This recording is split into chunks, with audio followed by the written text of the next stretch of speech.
I am pleased to present our speaker for this evening. Our speaker is Aaron Steil. Aaron is the Consumer Horticulture Extension Specialist at Iowa State University, where he works with county extension offices across the state to answer home gardening questions for all Iowans.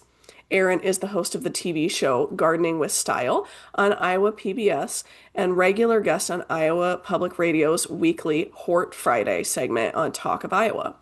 Steil received his BS in horticulture and biology from Iowa State University and his MS in public horticulture from the University of Delaware. Prior to working at Iowa State Extension and Outreach, he worked for 14 years at Iowa State University's Ryman Gardens and taught classes in Iowa State's Department of Horticulture.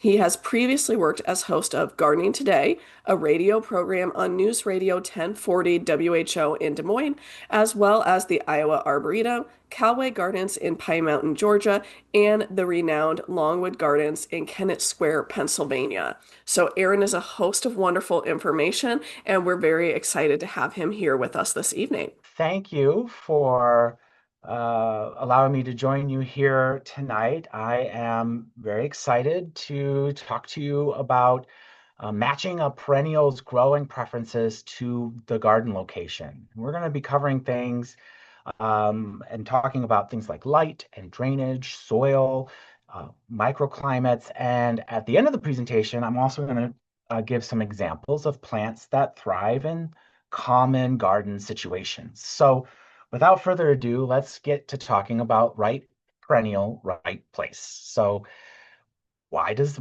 this is a term that we hear as gardeners sometimes, this right plant, right place. And why does this matter? Well, we know that plants that are growing in the conditions that they prefer have a lot reduction in maintenance. So we have less watering, we have less fertilizing, pruning, staking. We don't have to do winter protection.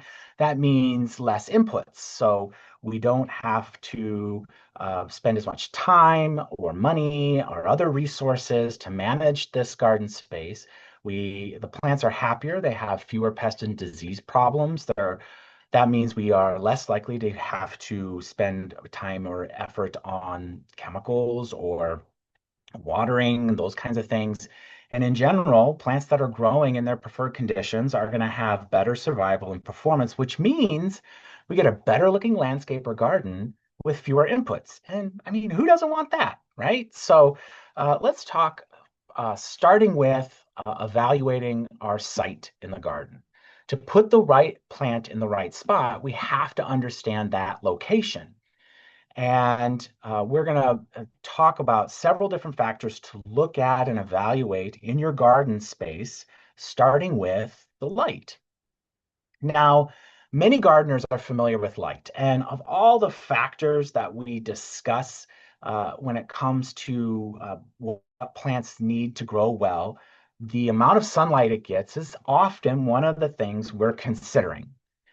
Nearly all plants in references, like reference books or websites, as well as on plant tags, will denote whether they are full sun, full shade, part sun, part shade, somewhere in between. There's no hard and fast rule on what full sun means, but in general, it is understood to be 6 or more hours of direct sunlight. So that's sunlight hitting the leaves of the plant, 6 or more hours. Full shade is typically considered to be less than 2 hours of direct sunlight, or maybe it's an entire day of indirect or filtered light. Sometimes the terms part shade and part sun are used interchangeably, and sometimes they represent kind of the upper and lower end of that space in between 6 hours and 2 hours. It just depends on the resource. The thing to keep in mind with our garden space when we're trying to decide, is this a full sun space? Is this a part sun or full shade? Is that sunlight varies by the day, throughout the day. So from early morning to midday to early in the evening, we see changes in the amount of light a given space might get. And that intensity changes too. The light that we see earlier in the day is often not as intense as the light we might see early in the evening. And the photos here kind of show this nicely. This photo on the right is consistently shady throughout the day. Between the building that you can see, the tree canopy cover, and then the topography and the additional trees and hedges that you can't see on the other side of the photo, this site gets very little light, and the conditions in this location, at least in terms of light, change very little throughout the day. You can compare that to the other photo there, where you can see that in the background of that garden space is a line of trees, a pretty dense line of vegetation. This creates some shade early in the day, but by the time the sun comes around, this space is in a lot more light by the end of the day. And one of the things that we are challenged with is that, especially if we work during the day, we don't always know very well what our garden spaces look like in the middle of the day. And so, taking time over several weeks to observe our garden spaces to really have a better understanding of how much light is truly there can make a big difference. Of course, sunlight also changes by the season. Some from spring to summer to fall, the sun angle shifts. So early and late in the growing season, it's much lower on the horizon, so it's less intense than it is in the summer when it's higher in the horizon. We know many of our garden spaces that are in shade from deciduous trees. And so when there's not leaves on those trees, there's obviously more light. And that's what's going on in the garden space there on the left. In spring and early spring, this garden gets quite a bit of light, but by summer, it is in quite a bit of shade. And this garden here on the right, the garden here on the right will have pretty shady situation most of the day in the middle of the summer, but on either end of the season, because there are so many deciduous trees in this area, it gets a lot more light spring and fall. This also takes time to observe. And so if we're new to our garden space, it may take a year to really fully understand which areas get a lot of light and what time of year they get a lot of that light. Another factor to consider is soil. I think sometimes as Iowans in particular, we don't take soil as seriously as maybe we should. In general, our soils are pretty decent, especially compared to other areas of the country. And while most of us don't have perfect soils where we have this wonderful kind of humusy soil that has a great kind of mixture of solids and pore space, ideally we have half solids, which are made up of mostly mineral materials, but also some organic matter, about 5%. And then the pore space is evenly divided between air space and space that water takes up. Even if we don't have that soil, we have pretty decent soils. And so we don't always do a good job of evaluating our soil and either making changes before we turn it into a garden space or carefully selecting our perennials or other plants so that they match the kind of soil that's there. The texture of our soil really is determined by particle size. Very small particles like clay are going to hold on to more water, and that is at the expense of allowing air into the soil, and so they tend to have lower oxygen levels too. Silt is a little bit larger, and then sand is even larger than that. And that particle size, if it's abundant in our soils, is not going to hold as much water. There's going to be a lot more pore space with air in it. It's going to be a lot more sharply drained. Soil is important because it provides all the water and nutrients for our plants, and those are crucial for plants to grow. So if we don't do a good job of understanding our soil, we can't provide the water and nutrients that these plants really need. The other thing that is an important consideration is soil pH. And the reason why pH is so important is because it dictates how nutrients are available to the plants. So at certain pHs, there are some nutrients that aren't as available for a plant to take up. This chart here on the right kind of shows what the thicker the line is, the more available that nutrient is. And you can see that as we go down in pH and as we go up in pH, in general, the availability of those nutrients kind of goes off.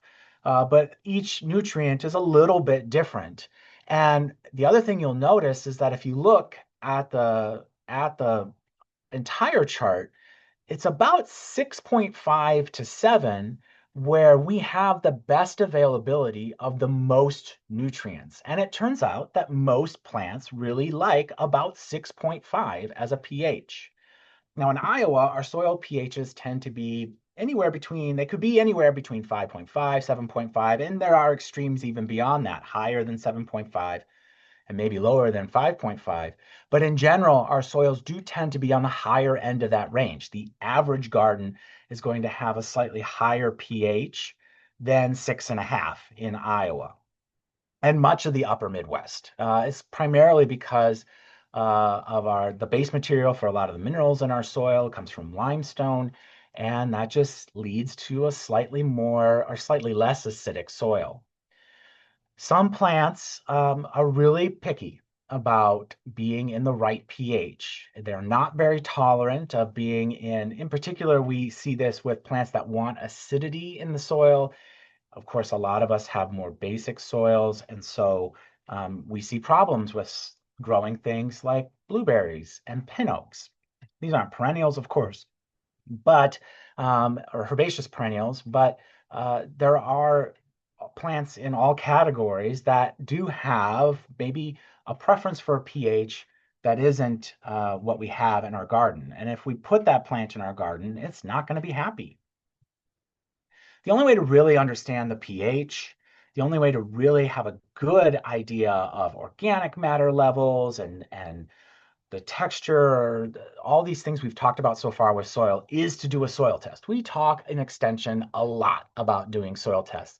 This QR code here takes you to a website that talks all about how to take a soil test, how to interpret the soil test results when you get them back, where you can send your soil test. So that's a nice resource if soil testing is something that you want to do. The average soil test, kind of the basic soil test, typically will tell you the texture of the soil, the pH, nutrient levels, especially of phosphorus, potassium, and often calcium and magnesium, and will also give you the percent organic matter. You can get soil tests that give you even more information, usually for a slightly higher cost, but that's the basics. And those are the things we're really looking at. So that's a good one to take. In general, to take a soil sample, you're going to take small subsamples, about 10 to 15 of them, from the area that you're testing. And the area that you test should be a space that is managed in a very similarly. So we wouldn't want to take subsamples from both the perennial border and the lawn, even if they're right next to each other, because these two spaces are managed very differently. The things that we're going to want to see in the soil or that we're going to want to add to the soil are going to be very different because how we grow turf is very different than how we grow herbaceous perennials or vegetables or something like that. So if we wanted to know more, we might break those into two separate tests. After we collect those subsamples from the top 4 to 8 inches of soil, so not the very top of the soil, dig down a little bit. We could just use a trowel to do this. Mix all those things together, then pull out a sample to send into the lab based on their recommendations for a sample size. We want to try to remove any of the big organic pieces that are in there, roots and mulch. And we also don't want to take soil samples right after we apply manure, for example, or right after we fertilize, because those results aren't going to be a good indication of what the soils are typically at. It's also good not to take soil samples from excessively wet soils. Most gardeners like to take their soil samples in early spring or in the fall because you can get the results back and do something with it before you start the growing season again. But in reality, you can take a soil sample anytime the ground isn't frozen. Drainage is related to soil. Of course, the soil texture and the structure will influence how well water moves through that soil, but it also is affected by things like topography. The bottom of a hill might have more water than the top of the hill. Raised areas are going to drain out faster than depressions might. And so if drainage is somewhat of a concern, which absolutely happens, especially in suburban areas. We often inherit soil conditions after that aren't really great from the building of the neighborhood or building of the home.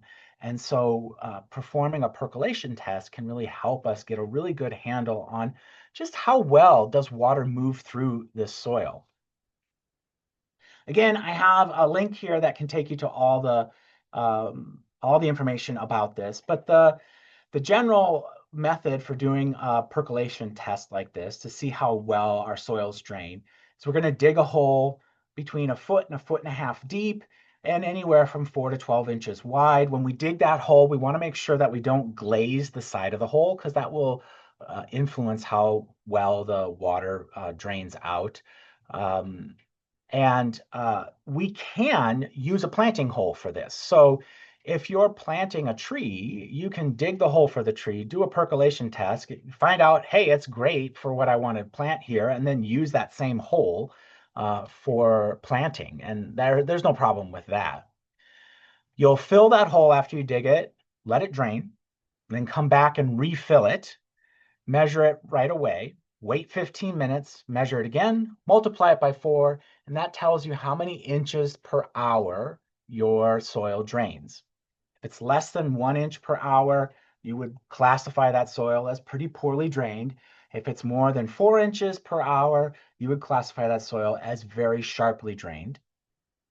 And of course, the space in between is usually where we want to be. It's also good to do these percolation tests when the soil is not excessively wet. Ideally, we're doing it when the conditions are very similar to maybe the conditions we would be comfortable tilling in. So if you form a ball of soil with your hand and you push your thumb against it, it breaks apart, doesn't just dent. If we do the percolation test in really wet soil, it's not going to be as accurate. Related to drainage is moisture availability. How much water is available for our plants to use? And of course, topography affects this as well. The top of the hill is typically drier than the bottom of the hill. Depressions are going to be wetter than berms or raised beds. But other things like downspouts, drains, where water sheds off of driveways, sidewalks, or patios are all going to make a difference. If we irrigate our lawns, it often also irrigates adjacent areas like a perennial border. That will make a difference. And we might see less moisture available if there's a lot of root competition. We see this a lot in shade gardens. Trees in particular are very competitive for moisture. And so a shade garden under a tree is going to have a lot less moisture available to it than one that's shaded by another structure. So this here on the right here is a shade structure.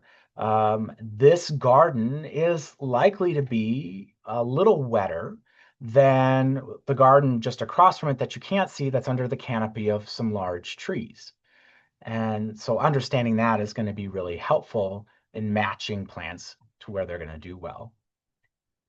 We can also look for microclimates. These are essentially the unusual areas in our garden.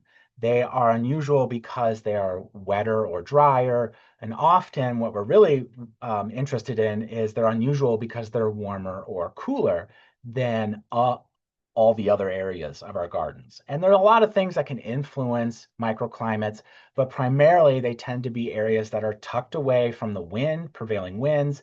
They are not exposed to extremes in light. They may be higher or lower. So we might see cooler microclimates in low areas. We might see warmer microclimates in areas that are protected from the west and northwesterly winds in the winter. It takes some time to find these areas, but once we find them, it allows us to maybe try something we normally wouldn't be able to match to our garden.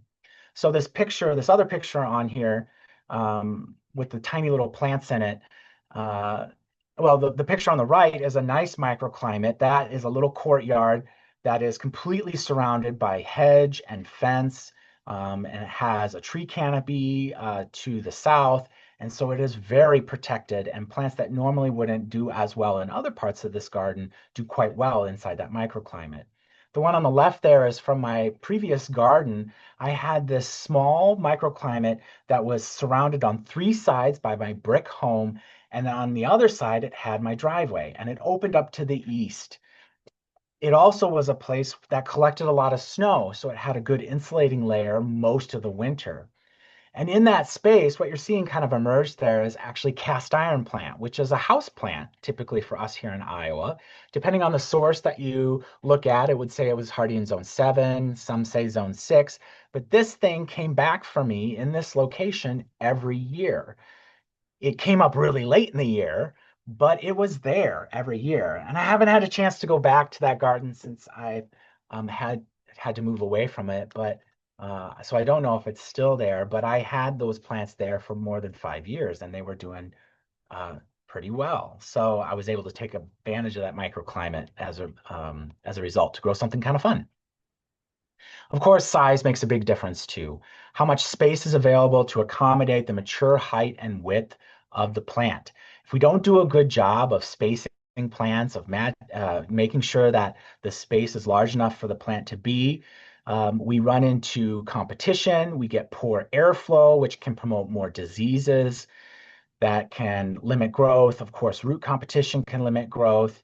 If we space plants too widely, so the other end of that spectrum, we're more likely to see weeds because not as much of the ground is covered. And so it's more easy for weeds to take hold. And of course, we want to make sure we take into account things like walkways and structures, fences, buildings. We don't necessarily want all these plants rubbing up against these things that may potentially cause damage to the building or the plant. We don't want them spilling over pathways. And we don't want them getting into utilities, both above and below ground. Now, a perennial is not likely to cause problems with above ground utilities. Most of them are nowhere near that large. That is definitely a consideration that's much more relevant for shrubs and trees than it is for perennials. But we can still run into some challenges with utilities when it comes even to perennials. So, for example, I had the same previous garden I talked about earlier had an invisible fence for the dog. And that underground wire was very easy to cut with a spade or a shovel. And so it is not a good place for me to put a perennial that requires frequent division. I want to put stuff in those areas that I don't have to touch so that I don't run into those quote unquote utilities. So once we know more about the site, we can start talking about the plant and what the plant wants.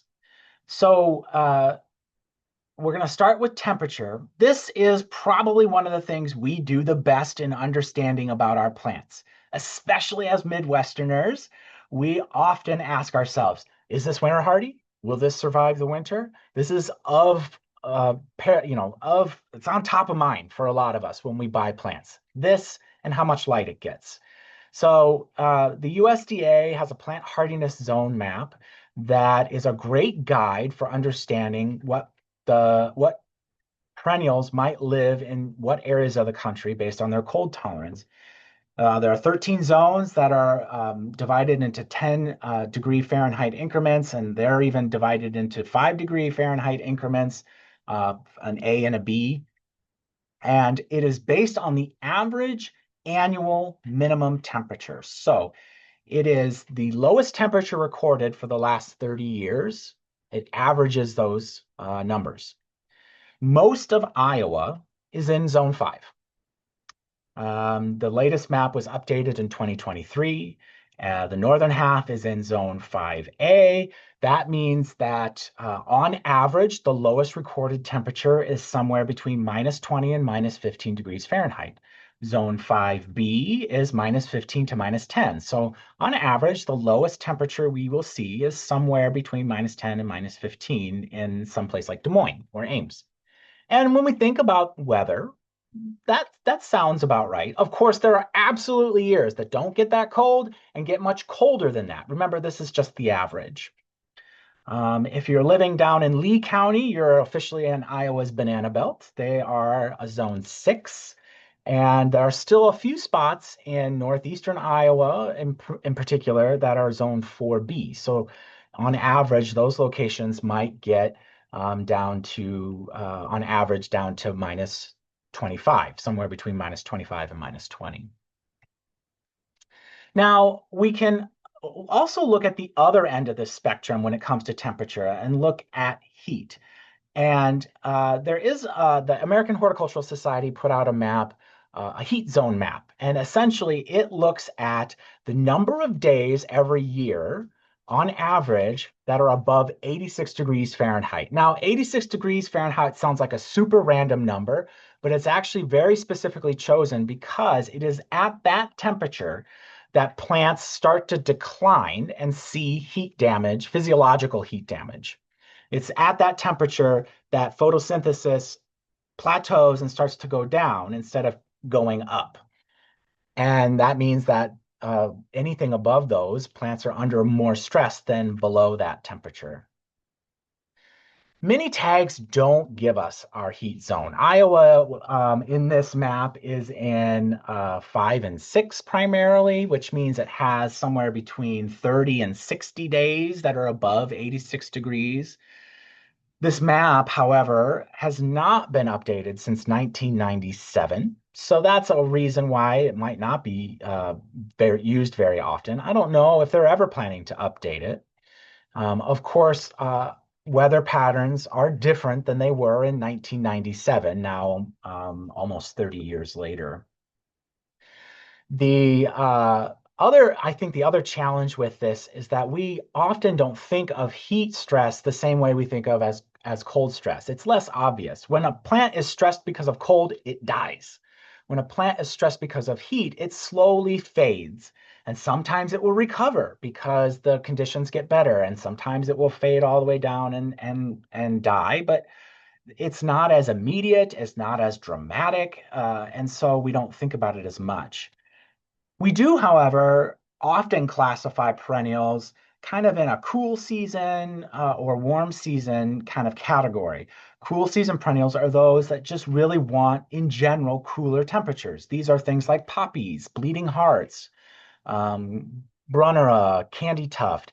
These are all plants that really kind of suffer in the hot summers. And so if we site these things in places where maybe it's a cooler microclimate in the summer or it's shaded more in the summer so that temperatures are cooler, they're just going to do better. Light, of course, is important too. If we have full shade plants and too much light, we get leaf burn, brown edges, bleach colors. That's what's going on with this hosta here on the right-hand side. I don't know. I think maybe a branch broke off or something happened and it allowed this plant to suddenly start to get a whole lot more sun, and it just wasn't very happy. If we plant sun plants in too much shade, they're often leggy. That means they become floppy. They often don't bloom as well as they would if they were planted in their preferred amount of light in full sun or part sun. There is also a difference between light in the morning and light in the afternoon. I kind of alluded to this earlier, and there are many plants that really prefer to have it a part sun or even full sun, but they don't want that full sun in the evening. They want it in the morning. These are things like bleeding heart, astilbe, most of the ferns, woodland phlox, coral bells, perennial geranium or cranesbill. These are all things that really want and really prefer their sun to come in the morning rather than the afternoon. And so understanding your site, understanding what plants want to see that can help you make sure you get it in the right spot. There are also a few plants that we can get into more sun if we provide abundant moisture. So um, things like hosta, astilbe, goat's beard, will perform fairly well in full sun or nearly full sun if the site's super wet. Now, this may mean that we end up watering. I wouldn't suggest that, but if you do have a particularly wet location and you want to try some of those plants in that area, they might actually do okay, even though it's in more light. But knowing that is going to be important. Not all shade plants will do well in that situation. No matter how much light you provide, something like a lot of the ferns, they might still get kind of crispy. Of course, soil is going to be important. We already talked about that. Clay soils tend to be wetter, so we want to make sure we have plants that will tolerate those wetter soils. There are lots of native and non-native plants that do well in heavy or poorly drained soils that have less oxygen in them. There are plenty of plants that won't require extra irrigation if the soils are super well drained. The good news is that a lot of perennials are pretty good about tolerating a wide range of pHs. And so there aren't any immediate good examples of perennials that absolutely need acidic soils, for example, like we have with some woody plants like pin oak or blueberries. But there are certainly plants that do better in higher pHs. And so if we do find, and we'll talk about some of those in a little bit, but if you do find that your garden after a soil test has fairly high pH, then you can lean on those plants because you know that they'll tolerate it better than maybe some of the others would. The other thing that's important to consider is that soil moisture makes a difference. Our red hot poker here on the right is not going to tolerate really wet soils. Soils that are poorly drained um, are a lot like, it's kind of like comparing being in a shower and being wrapped up in a wet blanket. Both of them are super wet situations, but one is much more pleasant than the other. And really poorly drained soils are a lot more like the wet blanket. And there are some plants, like red hot poker, that just are not going to tolerate that. They're not going to go for it. And there are other plants that might tolerate that to some extent, but definitely won't tolerate it over the winter. Winter tends to be pretty dry, but there are sometimes locations in our gardens that stay wet through the winter or collect a lot of water, melting snow or something like that through the winter. And there are plants, dianthus, lavender, the tall stonecrop or sedum, corbels, these agastache or hyssop. These are all plants that really hate being wet over the winter. And so while maybe in some areas of our garden we can get away with planting tall stone crop in an area that's maybe not as well drained as we want it to, if that area isn't well drained in the winter, then that plant's really going to suffer.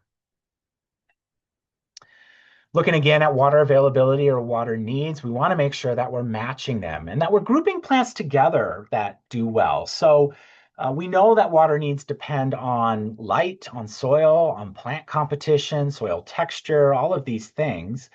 And irrigation, all of those things. And if we don't do a good job of matching plants that will tolerate either abundant moisture that's available to them, or in the example of the photo here, this is the High Line in New York City, which, by the way, is officially the most visited tourist destination in New York City, more than the Empire State Building, more than the Statue of Liberty.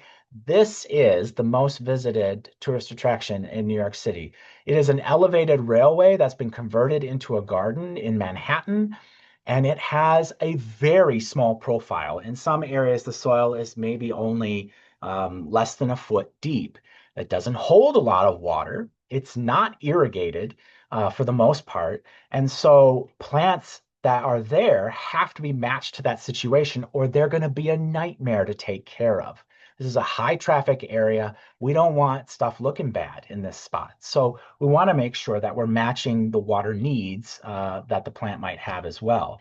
And if we plant like a yucca in the middle of a bunch of things that really don't mind being wet, that yucca is more likely to suffer.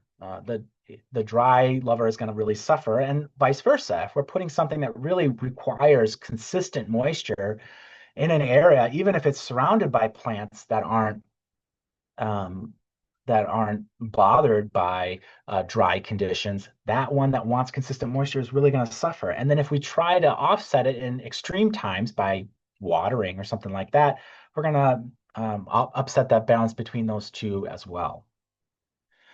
The last thing I want to mention when we talk about plants, before we kind of talk about some of the situations that some plants might be good for, is this idea of native versus non-native. And let me tell you, there are a lot of benefits to using native plants in our garden spaces. And natives can be wonderful additions to our gardens. But I do hear from time to time a little bit of misleading in the way that sometimes natives are talked about. It is true that natives can be very well poised to do well in our gardens because they are native to this area.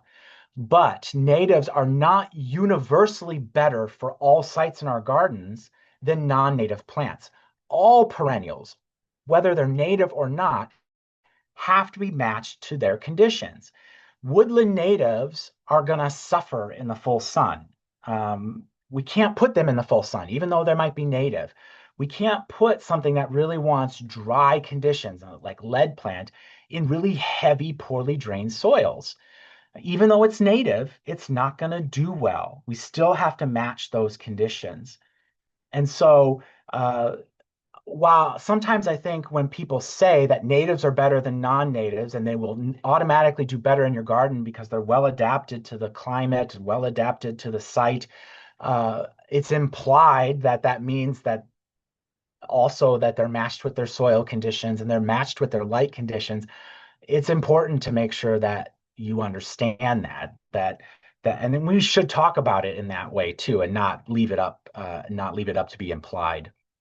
The other thing to keep in mind is that most of us have garden spaces that are not anywhere close to native conditions. Most of us do not have the deep prairie soils that all of our prairie natives might come from. Most of us do not have the organic humusy soil that we might find in a native woodland setting. And so, even though native plants can and should do better than non-native plants, that doesn't mean that they're going to thrive. There's a lot of native prairie plants that, once they get in our garden, actually do too well. They often get a lot larger than we expect them to get, and as a result, they might start to grow and flop. We see this with things like switchgrass or sweet coneflower. And it's because there's no competition, or at least the competition is nowhere close to what they have in their native habitat of the prairie. This photo here on the slide is of a hillside, and this is a wonderful native planting, but the plants were very specifically chosen for these conditions. It's on a hillside and it's under the canopy of several large trees. And so these are all native plants that would tolerate part sun, oak savanna types of plants or woodland edge types of plants. It's not just natives. They didn't just go out and pick their favorite native plants and put them here. They made sure to match the conditions as well, and it creates a beautiful landscape as a result. Okay, so I want to kind of briefly, I'm going to kind of run through this relatively quickly. Some of these plants you might be familiar with. I'll try to give a little quip about each one of them, but these are some examples for different common challenging garden traditions that we might, conditions that we might run into. There is a handout available on the Master Gardener website that has a much more extensive list. So you don't have to like furiously take down notes or anything like that. It is available right now on the Master Gardener website. So hopefully that can be a really nice resource for you. So let's start with perennials that do well with wet soils. Throughout this section, you'll notice that some of the plants will have little asterisks by them. These are plants that are native to Eastern North America, basically spots east of the Rocky Mountains in the US and Canada. There are a few plants in here that you'll look at and they won't have an asterisk by them, and you'll be like, but those are native to the US. They're probably native to the Western US, and that's why they don't have that. But plants that are native to the Eastern US, east of the Rocky Mountains, do well for us. And throughout kind of history of the land, many of these plants may have existed in our area, but may not anymore because of changes in temperatures or changes, glacier movements and things like that. So that's why I picked east of the Rockies. Obedient plant's a nice one, blooms in spring, early summer. What's fun about this one is that the flowers, when you push them, they move and they stay where you put them. That's where the obedient comes from. But when this plant's super happy, like in wet conditions, it's not very obedient in its spread, and it can spread. So keep that in mind if you do put this in a wet location. Turtle head is another nice one. Blooms later in the year, summer into late summer, sometimes even as late as September. We can see it in pink and white, tolerates part shade, a really nice native plant to the eastern US. Siberian iris, unlike its close relative, the bearded iris, loves wet conditions. We see this in pinks, blues, and purples, sometimes whites. There are close related species that are also yellow, that also like wet spaces, and they bloom in late spring, early summer. And then, of course, swamp milkweed. We love the milkweeds. They support one of our favorite butterflies, the monarch butterfly. You can even see this picture I got had a caterpillar on it. It's both a host plant for the caterpillar, and the flowers serve as a nectar source for the adults. And this particular species does well in wet areas. If we have overall dry conditions, gray-headed coneflower is a little bit on the taller side, 3 to 5 feet tall. It will tolerate a little bit of light shade, but it'll probably be a little bit more floppy as a result. Blooms in summer into early fall. Lovely cut flower too. Prairie dropseed. This is an ornamental grass we should be using a lot more. It's small statured, very clump forming. It basically turns into these little mops. It looks cool as a specimen plant. It looks cool in mass plantings. It does flower later in the season. The flowers have a very unique smell. Some people like it, some people don't. It's been described as cilantro. It's been described as buttered popcorn. It's been described as cat urine. I don't get that one, but I've heard it. Um, and it blooms pretty late in the season. It also can get kind of fall colors, which are kind of fun too. It is a little slower to establish, so keep that in mind. Pasque flower is a great early bloomer, one of the first things to bloom in our gardens, loves dry, rocky soils. I have that little inset there because after the flowers fade, the seed heads come up. They look a lot like clematis seed heads, and they're actually not too distantly related to those particular plants. So that makes for even longer interest in the garden. This one wants part shade. It wants to be a little bit cooler, so this isn't one for the late afternoon sun. And then blanket flowers, lots of wonderful oranges, yellows, reds, and it loves the full sun and well-drained soils. If we have really heavy clay soils, maybe they're not very well drained, these plants can do quite well. Most of these plants don't want to dry out. In drought years, these plants are not going to do as well as maybe some others will. And so that heavy soil is a great spot for them. Cut plant, a type of silphium, also a large statured plant, 3, 5, maybe even 8 feet, depending on how happy it is. It's got these huge square stems, and the leaves surround the stem and form a cup that holds water. This one takes a little bit to get established. It grows very readily from seed. And once it finds a happy place in your garden, you're going to see it pop up here and there. And it really stands out because it's such a large plant. But if you don't like where it shows up, you can just rogue it out. Culver's root is another nice, kind of larger or taller perennial that's native. It does kind of have like a Veronica style flower, lavenders, pinks, purpley white flowers that come up in summer, and it wants to be consistently moist. So this heavy clay soil is often really good for it. Goat's beard is a woodland native for us. It looks like essentially a stilby on steroids. It only comes in white, unlike a stilby, which comes in different pinks and reds and purples, as well as white. But everything about this plant is just bigger than a stilby. Bigger flowers, bigger leaves, bigger stature. Sometimes it can be as large as 3 feet tall, which is great in the shade garden because I feel like there's not a lot of plants that are really tall for the shade garden. So this is a really nice addition. And then pig squeak. This is kind of a fun one. Semi-evergreen. The leaves will get really red over the winter, but they stay green. It has these goofy, kind of fun, bright pink flowers on it. And you can get the leaves to make kind of a squeaking noise when you rub your thumb and forefinger, rub it between your fingers. If you have sharply drained soils, a lot of these can be really great.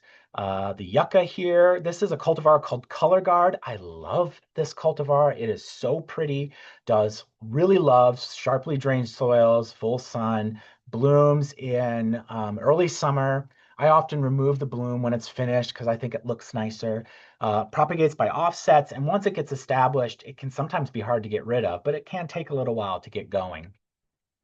Uh, New Jersey tea, this is a plant that we probably should use more in ornamental gardens. Another native, Eastern North American native. Is this a shrub? Is this a perennial? The line is not very clear, but the plant doesn't care. We're the only ones that care.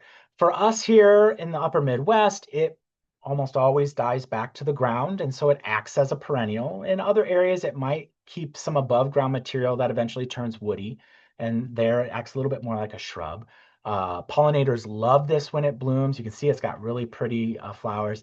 It takes a little bit to get established, and it hates being moved. So once you get it, once you know where you want it, leave it alone. Oregano is a fun one because not only is it beautiful, but you can get oregano from it. So it's a great kind of edible addition to the garden border. And big blue stem here, this is a cultivar called Black Hawks. It is the Perennial Plant Association's 2026 Plant of the Year. It is a beautiful cultivar of big blue stem, very upright. You can see it has those dark colored leaves, and it stays that way throughout the growing season. But even kind of more traditional big blue stem can be a really nice place for a really nice plant for really well drained soils. I feel like this is a spot a lot of us have in our gardens, dry, shady locations.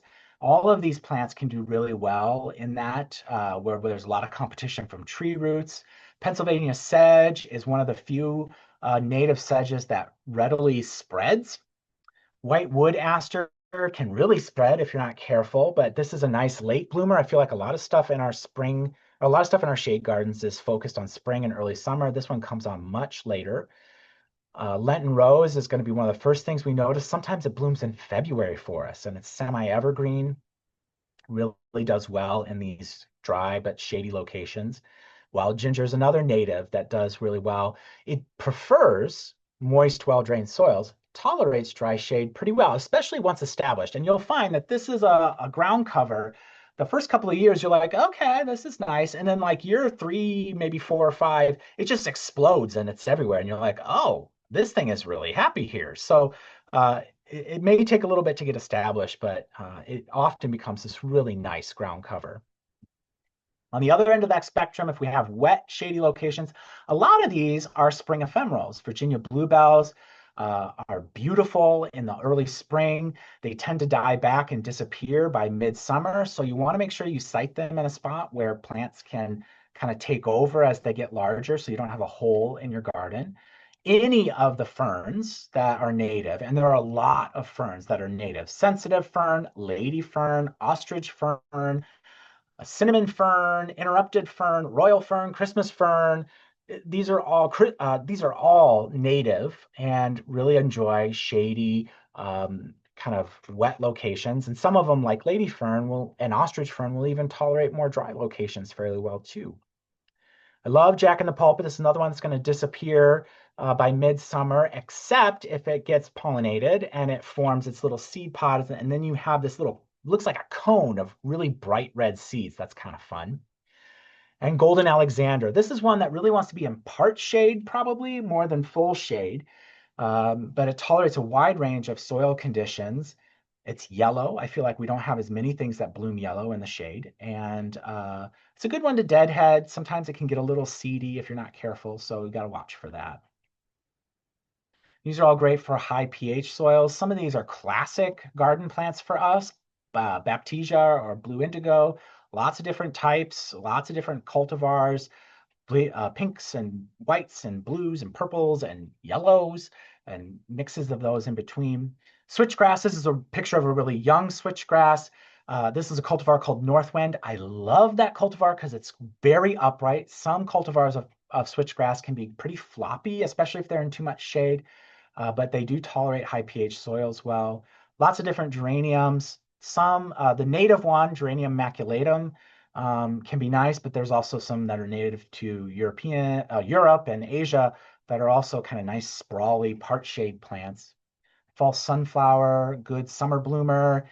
It can get kind of tall. If you can cut it back before Memorial Day, and it helps kind of reduce the stature. It'll bloom just a little bit later, but it can help kind of keep it from getting a little bit too tall if that's something you run into. I feel like part shade is a spot that a lot of us struggle with. It feels like there's a lot of plants that want full sun and tolerate part shade, or want full shade and tolerate part sun. These are plants that all do really well in part shade locations. You can see a lot of them are native here. Meadow rue is nice because it's taller. Blooms in the spring. Jacob's ladder, that's a cultivar called Stairway to Heaven with those pretty variegated leaves. Lady's mantle isn't native, but it has these really hairy leaves that collect dew, which is really enchanting in the garden in the morning. It's a good one to deadhead because when it's really happy, it will seed around a little bit. Another one that will seed around quite a bit, but like thrives in part shade is spiderwort. Like daylily, each flower only lasts for a day, but there is always something blooming on spiderwort. If you have protected locations, these are things that normally wouldn't live in Iowa. But if you got a spot that's a little warmer, has good drainage, they might do pretty well. Ice plant is a trailing plant. Sharp drainage is necessary for this one, and a little bit of winter protection or microclimate would be necessary for it to live.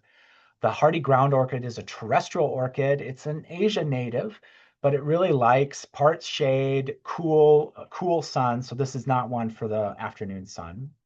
Spiny bear's breeches, blooms in summer, has these really architectural flowers, finely divided leaves. Once it's established, can be really hardy as well, as long as it's protected. And this is another one, does not want winter wet. And there are several varieties of perennial sage as well as coral bells that are kind of iffy for us. Sometimes it's because of winter drainage, and that's true for salvia and for coral bells, and sometimes it's absolute temperature. Open windy locations, you'll notice that these are all plants that are pretty hardy. A lot of them have a silver hue to them. Often silvery plants do better in dry, windy locations. Russian sage used to be called Perovskia. It's been renamed by the botanist as Salvia yangii. Is one that tolerates this really tough open locations. Little blue stem gets fall color, which we really love. White sage is a great, well-drained, open, hot, sunny plant. And when it's happy, it can spread quite a bit. So you got to watch for that. Lead plant is one that we want to make sure we don't need to move. It hates being transplanted. But once it gets established, it can be a really nice summer bloomer.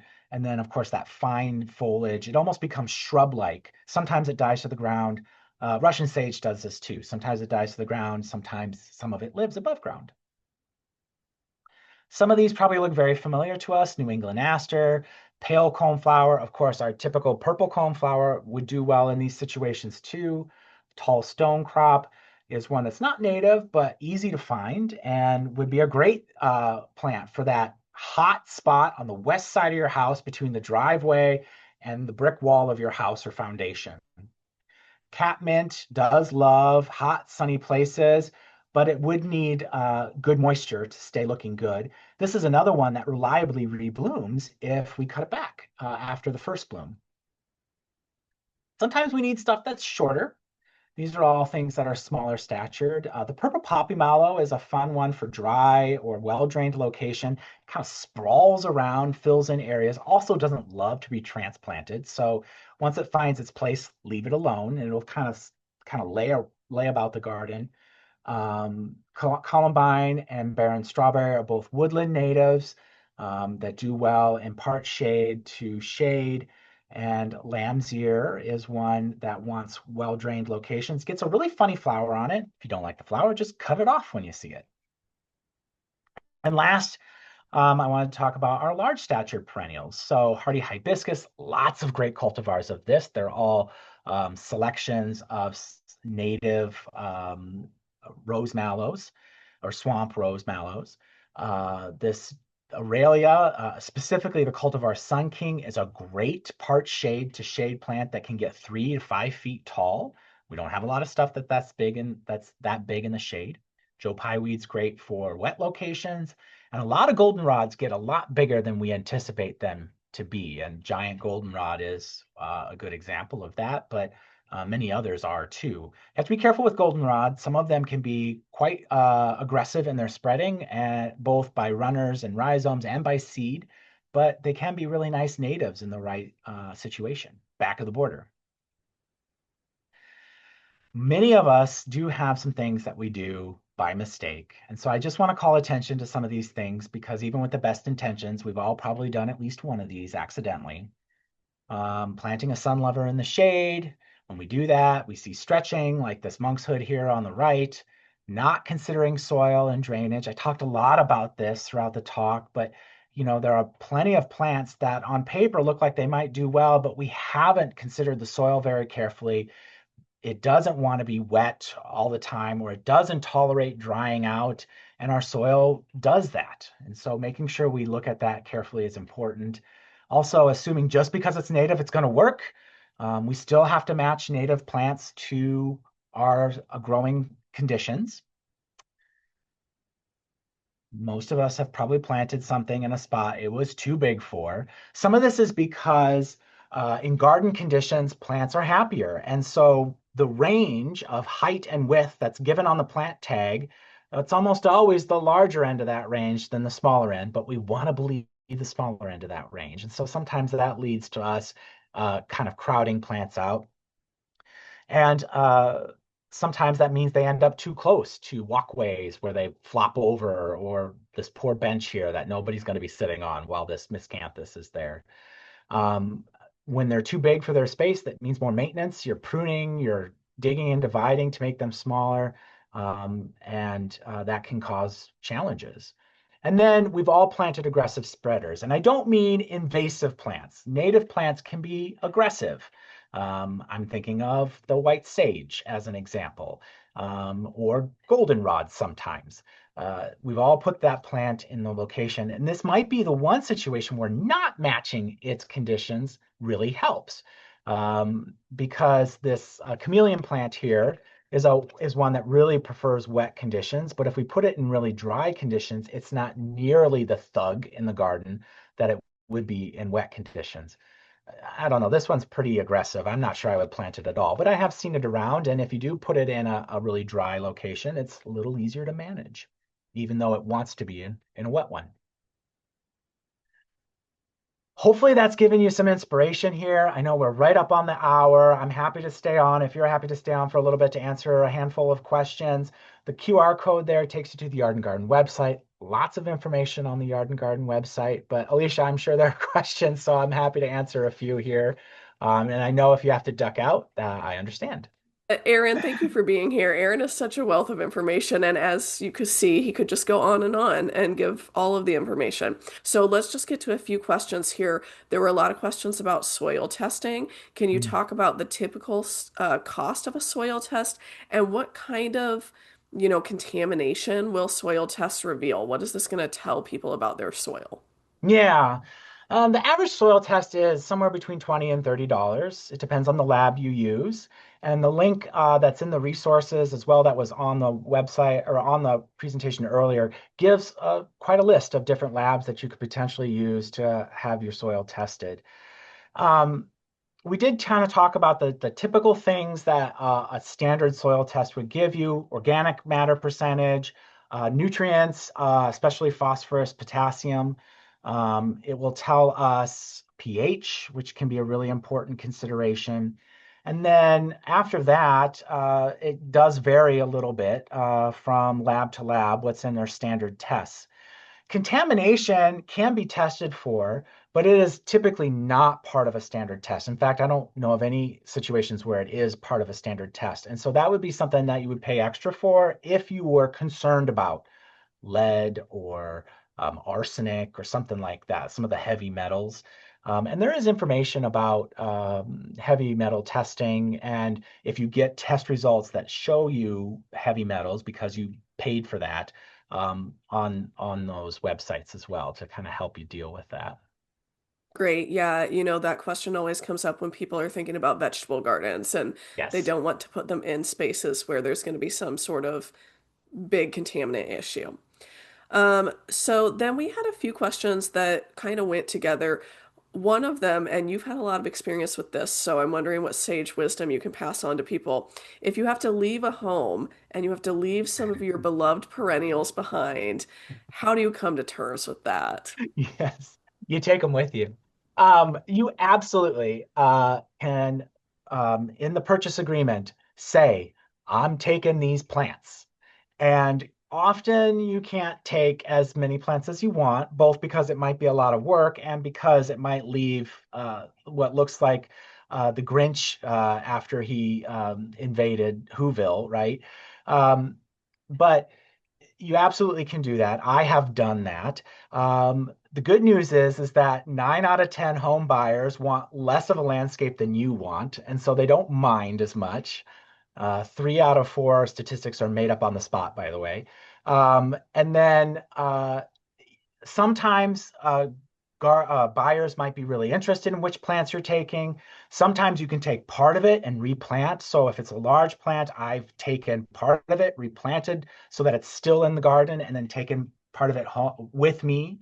You can also write into purchase agreements if the timing is not right, that you have the right to come back in a time frame, say in April, to dig up plants, and you work that out with the buyer.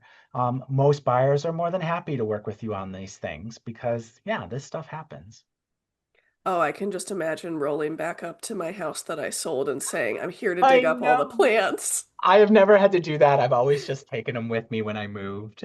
And if you have something you want to take with you and you can't, like you're not going to have space for it, or what do you just go to a lot of therapy, or like what do you do to get over that loss? I like to think that I am introducing a new homeowner to something they may not be familiar with and hopefully love just as much as I do. Is bottlebrush buckeye really common in an Iowa landscape? No. But you know what? You got one now, so I hope you enjoy That's it. a great point. Now, if you are moving to a new house and you're taking some stuff with you, but maybe the conditions are different, or you're not sure yet if how different the conditions are, and Yeah. you are wanting to temporarily place them and care for them until you have figured out what the sun and water and all of that is like, do you have any recommendations about how to do that successfully? Yeah, and that's actually a good point. That's a great question because the responsible thing to do would be to wait to plant your stuff until you do have a better idea of what your garden conditions are like. So potting them up in containers is going to be the first step. And I have absolutely moved plants, and they've been in containers for a year and a half before I found the spot that they are going to be going. The hardest part about that is overwintering them. During the growing season, keep them in a part shade location, keep them as close to the hose as you can to make life a little bit easier because you're going to be watering them frequently. They're in containers. But the hard part is overwintering, and the most reliable way to overwinter things is to dig them into the ground. Sink it pot and all into the ground. I usually surround it then with like a chicken wire fencing and maybe fill that with straw to add a little bit of extra insulation. They can be pot to pot when you do that. And I do it fairly late in the season. So first part of November is when I do that work. I often utilize the vegetable garden or the space I plan to turn into my vegetable garden because I'm going to be digging up a lot of soil in that space anyway, for overwintering. And hopefully it's in a relatively protected location. It's not just out in the open, but it's tucked up next to your garage or to a shed or in the corner by the fence or something like that to help give it a little bit of extra protection. They don't need a lot of water once you sink them into the ground. And then as soon as they start emerging in the spring, you can yank them up pot and all and take care of them as you would in a container until you can find the place to plant them.